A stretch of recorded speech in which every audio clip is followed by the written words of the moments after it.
ઉપર ધ્યાન. મારો દીકરો 6-7 વર્ષનો 6.5 વર્ષનો છે.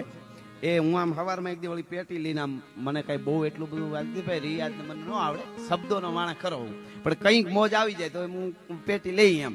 તો બાપુ હું આમ રિયાજ કરતો હતો ને તો મારો છોકરો અહીંયા આવીને કે મારે ગાવું છે. મેં કીધું ના, નો આવડે, હજી વાર છે. મને કે મારે કલાકાર થવું. મેં કીધું ન થવાય કલાકાર, કારણ કે કલાકાર થાય એનો કઈ વાંધો નથી, પણ કલાકાર થયા પછી પાછો ચારણ રહેવો જોઈએ. ચારણ મરી જાય તો બધું માથે પડે.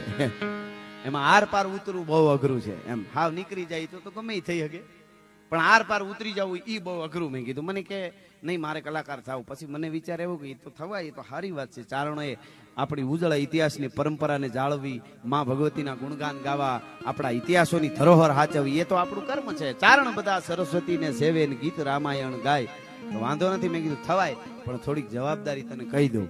અને પછી મેં ગીત લખ્યું. મારા દીકરાને કીધું પણ 3.5 પાડાના ચારણો એના દીકરાને શું કહે એવું મેં આ ગીત લખ્યું છે. શબ્દ ઉપર ધ્યાન દેજો એટલે મજા આવશે.